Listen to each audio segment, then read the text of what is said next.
सर्व श्रोते, सखी मंचच्या सर्व सदस्य, आमरे मॅडम, आपल्याला वाद्यांची साथ करणाऱ्या पूर्वेवेणी संगीता ताई, या सगळ्यांना मनपूर्वक अभिवादन करून आज सुरुवात करते आहे.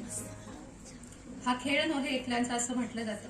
श्रोता आणि जो कोणी वक्ता असतो त्या दोघांमध्ये संवाद झाला तर पुढचा कार्यक्रम यशस्वी होतो. त्यामुळे इतकं छान सगळेजण तयार होऊन आलेला आहात आणि इतकं छान वाद्यवृंद आहे.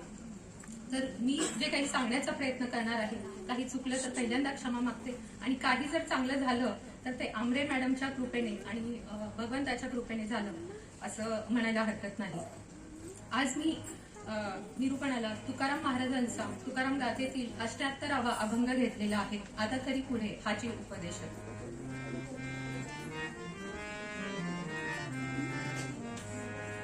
आता तरी पुढे हाची उपदेश, आता तरी पुढे हाची उपदेश, नका करू नाश आयुष्याचा, आता तरी पुढे हाची उपदेश, आता तरी पुढे हाची उपदेश. सकळाच्या पायी माझी दंडवत, सकळाच्या पायी माझी दंडवत, आपुलाले चित्त शुभ्र करा, आता तरी पुढे, आता तरी पुढे, आता तरी पुढे हाची उपदेश. पद्मपुराणामध्ये सांगितलेलं आहे, 84 लक्ष योनीचा फेरा पार केल्यानंतर मनुष्य जन्म मिळतो. आणि तुकाराम महाराज आपल्याला सांगतायत की आता मी तुम्हाला उपदेश करतोय की आयुष्याचा नाश करू नका.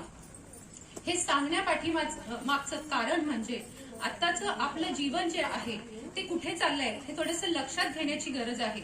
संत आपल्याला उपदेश करतात. का करतात? कारण त्यांना सामान्य माणसांविषयी कळवळा वाटतो म्हणून संत उपदेश करतात. आणि तो गोड आणि यथार्थ असतो म्हणून तो आपल्याला भावतो. म्हणून आपण संतांना देवाच्या स्थानी मानतो. म्हणून आज ही इतक्या वर्षानंतर ही तुकाराम गाथेची आणि ज्ञानेश्वरीची पारायणे केली जातात. तुकाराम महाराज आपल्याला सांगतात की आपल्या आयुष्याचा नाश करू नका. हे या काळाला अशा तऱ्हेने सुसंगत होतं. आता मगाशीच कुणीतरी म्हटलं की कलियुग येत आहे आणि या कलियुगामध्ये आपली जर दिनचर्या आपण आठवली, सकाळी उठल्यापासून रात्री झोपेपर्यंत आपली दिनचर्या काय असते. पूर्वी आपली सकाळची सुरुवात प्रातस्मरणाने व्हायची.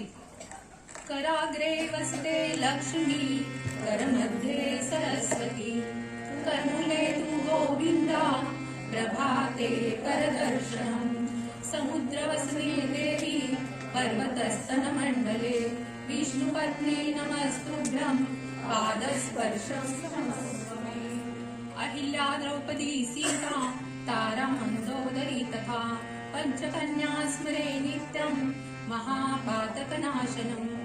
अशा पद्धतीने आपली सकाळची सुरुवात व्हायची.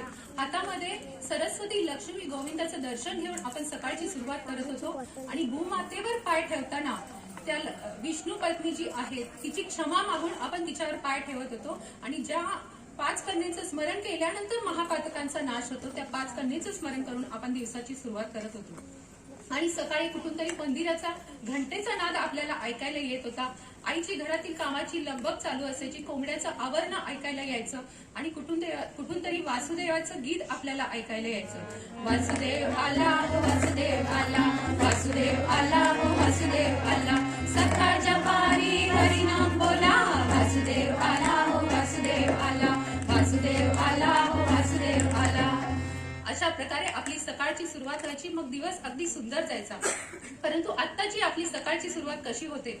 कुठून तरी एक मेसेज आपल्याला येतो, गुड मॉर्निंगचा टुंग असा आवाज येतो आणि तेव्हा आपले डोळे खाडकन उघडतात पुन्हा वर आल्यानंतर. आणि तिथून हातात मोबाईल घेतल्यानंतर किती वेळ जातो हे आपल्याला सुद्धा कळत नाही.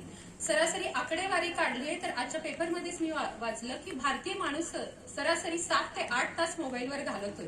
म्हणजे आपला वेळ इतका स्वस्त आहे का? आपलं आयुष्य यासाठीच आहे का? याचा थोडासा विचार करण्याची गरज आहे.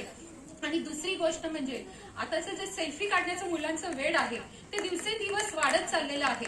आपण काही दिवसांपूर्वी जर वाचलेलं आहे, आपल्या रायगड जिल्ह्यात एका डोंगरावर तन्वी कामदार नावाची एक मुलगी होती, तर तिने हातात मोबाईल रील्स सेल्फी काढताना का रील्स करताना तिचा पाय 300 फूट पाय घसरून तिचा मृत्यू झाला. त्यावेळेस तिचं जे मृत शरीर आहे ते जेव्हा तिच्या आई वडिलांसमोर नेलं होतं तेव्हा त्या आई वडिलांना काय यातना झाल्या असतील. यासाठीच का आई वडील आपल्या मुलांना मोठं करतात. इतका आपला जीव कवडीमोल आहे की या क्षुल्लक क्षणापायी आपण इतका त्यासाठी आपलं आयुष्य पणाला लावावं. तुम्हाला सगळ्यांना माहिती, लहान मुलांना मोठं करताना किती काबाड कष्ट आई वडिलांना करावे लागतात. प्रसंगी स्वतःला कमी गोष्टी घेतील, पोटाला चिमटा काढून मुलांचं संगोपन ते चांगल्या पद्धतीनं करतात, मुलांचे सगळे लाडकोड पुरवतात, त्यांना चांगल्या कॉलेजमध्ये शिक्षण देतात आणि त्यानंतर त्यांना एक आशा असते की मुलं मोठं होऊन आपलं नाव कमावतील. परंतु आत्ताची मुलं करतायत काय याचा थोडासा विचार होणं गरजेचं आहे. परंतु मी एक गोष्ट सांगते, मुलं ही अनुकरण प्रिय असतात. आई वडील हे मुलांचे पहिले गुरु असतात. त्यामुळे आपण जर आपल्यावर अंकुश ठेवला तर तो मुलांवर राहणार आहे आणि ते संस्कार मुलांवर होणार आहेत. त्यासाठी आपण ते करण्याची गरज आहे. आणि दुसरी गोष्ट म्हणजे आताचे नंतर तुकाराम महाराज आपल्याला सांगतायत की सगळ्यांच्या पायी माझे दंडवत, आपुलाले चित्त शुद्ध करा. तुकाराम महाराज आपल्या समोर लोटांगण घेतायत की आपलं मन आणि चित्त शुद्ध करा. मगाशी मी सांगितलं, एक सेल्फीचं उदाहरण दिलं आणि दुसरं म्हणजे आपल्या मोबाईलवर किती वेळ जात आहे तेच सांगितलं. हे संस्कार करण्याची गरज आहे मुलांवर. आपला देश कोणता आहे आणि आपली संस्कृती काय आहे आणि आपण करत आहोत काय. आपला देश या शिवाजी महाराजांच्या कार्याची दखल घेतली गेली पाहिजे. फक्त शिवाजी महाराजांसाठी शिवाजी महाराज की जय म्हणून म्हणता उपयोगाचं नाहीये. शिवाजी महाराज कोण होते? त्यांनी हिंदवी स्वराज्यासाठी स्वतःचं पूर्ण आयुष्य खर्च केलं. स्वामी विवेकानंदांनी आपली भारतीय संस्कृती जगभरात पोहोचवली. सावरकरांनी अंदमानामध्ये काळ्या पाण्याची शिक्षा भोगावी लागली. भगतसिंह तरुण असताना ते फाशीवर गेले. मग इतकी आपली संस्कृती, इतकी परंपरा आपली असताना आणि आपण काय करतोय? त्यांच्या पुढे एकच ध्येय होतं, देव, देश आणि धर्म. शूर आम्ही सरदार, आम्हाला काय कुणाची भीती.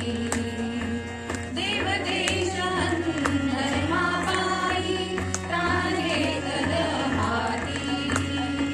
शूर आम्ही सरदार, आम्हाला काय कुणाची भीती. हे सगळे क्रांतिकारक होते, देशभक्त होते. त्यांच्यापुढे फक्त देव, देश आणि धर्म या तीनच गोष्टी त्यांना दिसत होत्या. जिजाऊ जेव्हा शिवबाला अवघ्या 5 वर्षाचं त्यांचं वय होतं पुण्यात घेऊन आल्या होत्या, तेव्हा उद्ध्वस्त पुणे बघितल्यानंतर शिवबाने विचारलं, आऊसाहेब कुठं आहे आमचं सैन्य, कुठं आहेत आमचे मावळे, कुठं आहेत आमची शस्त्र. तेव्हा जिजाऊंनी त्यांना सांगितलं, शिवबा आता इथे काहीच नाहीये, हे सगळं तुला निर्माण करायचंय. तेव्हा तो ध्यास घेऊन आणि त्या 5व्या वयाच्या वर्षापासून जिजाऊने जे संस्कार दिले, त्यानंतर वयाच्या अवघ्या 16व्या वर्षी शिवाजी महाराजांनी आपल्या सवंगड्यासह रायरेश्वराच्या मंदिरात करंगळी कापून शिवलिंगावर रक्ताभिषेक करून हिंदवी स्वराज्याची शपथ घेतली.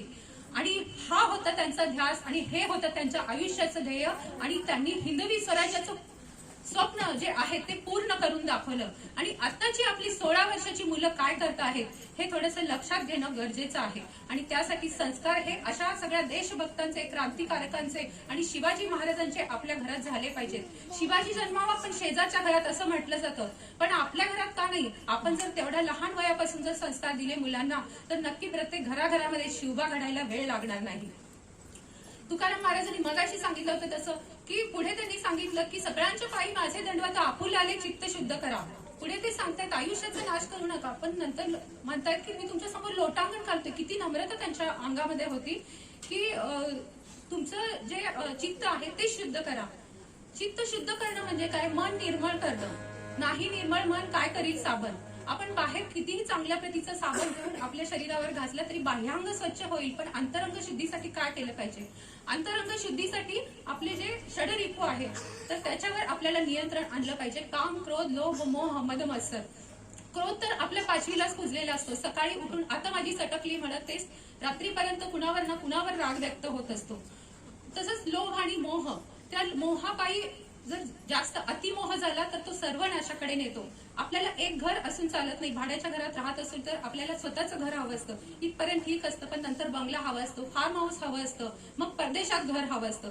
ही जी आपली लोभ, हा जो आपला लोभ आहे तो संपत नाही. आपल्याकडे फक्त पैठणी असली तर चालत नाही, तिच्याकडे कांजीवरम आहे, मला ती सुद्धा हवी. होतं की नाही असं सगळ्यांचं? तर हा मोह आहे तो तितक्या पुरताच ठीक आहे, पण तो जास्त पुढे गेला तर तो विनाशाकडे नेतो.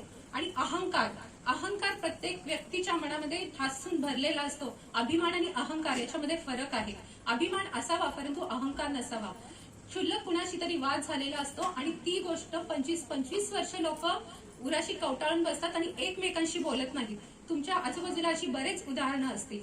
आणि त्यामुळे होतं काय, आयुष्यभर म्हणजे 25 वर्ष तेच दुःख उगाळलं जातं आणि त्याने मनाला विकार होतो. मनाला विकार झाला की शरीराला विकार होतो. त्यामुळे 90% जे आजार आहेत ते मनोकायिक आहेत. त्यामुळे याकडे लक्ष देणं गरजेचं आहे.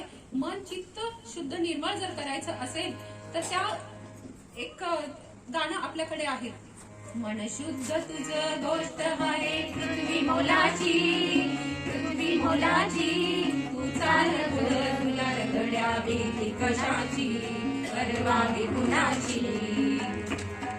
असं मन या संतांचं होतं, निर्मळ मन होतं. संत नामदेव एकदा घरी खेळत होते आणि त्याच्या बाबांनी त्यांना सांगितलं, आज मी बाहेर जाणार आहे, तेव्हा आज तुला नैवेद्याचं ताट विठ्ठलासमोर तुला न्यायचं आहे आणि तुला नैवेद्य दाखवायचं आहे.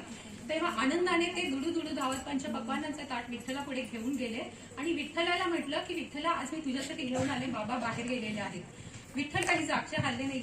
इतकी बाल सुलभ वृत्ती होती, त्याला वाटत होतं की रोज विठ्ठल येऊन आपलं जे अन्न आहे ते ग्रहण करून जात असावेत. आणि थोडा वेळ त्याने वाट बघितली, विठ्ठला खा बरं का, नाही तर बाबा मला रागवतील, मारतील. तरी सुद्धा विठ्ठल जागचे हल्ले नाही. नंतर थोड्या वेळाने आणखी वाट बघून तो काकुळतीला येऊन म्हणाला, विठ्ठला जर तू हे खाल्लं नाहीस ना तर आता माझं डोकं आपटून मी इथं जीव देईन. आणि डोकं आपटायला गेल्यानंतर साक्षात विठ्ठल अवतीर्ण झाले आणि त्यांनी तो प्रसाद ग्रहण केला. म्हणजे अवघ्या 5व्या वर्षी त्यांना विठ्ठलाचं साक्षात दर्शन झालं, कारण त्यांचं मन निर्मळ होतं. तर हे मन निर्मळ करण्यासाठी चित्त शुद्ध आपलं असावं लागतं. आणि जिथं चित्त शुद्ध असतं तिथे आपण 2 मिनिटं जरी हात जोडून देवासमोर उभं राहिलो तर त्या देवापर्यंत आपला भाव पोहोचतो आणि त्याच्याशी आपलं मन एकरूप होतं. आणि जिथे एवढ्यात शुद्ध आणि निर्मळ मनाने देवाची प्रार्थना केली जाते त्या घरामध्ये परमेश्वराचा वास असतो. आणि जिथे परमेश्वराचा वास असतो तिथे मंगलाचा निवास असतो. मंगलाचा निवास म्हणजे सगळीकडे आनंदी आनंद, चैतन्य, उल्हासाचं वातावरण. आनंदाचे डोली आनंदाचा रंग, आनंदाचे डोली आनंदाचा रंग, आनंदाचा रंग, आनंदाचे अंग, आनंदाचा रंग, आनंदाचे अंग, आनंदाचे आनंदाचे डोली आनंदाचा रंग, आनंदाचे डोली आनंदाचा रंग, आनंदाचे डोली आनंदाचा रंग. कुंडलिक वरते हरी विठ्ठल, श्री ज्ञानदेव तुकाराम, पंढरीनाथ महाराज की जय. धन्यवाद. यानंतर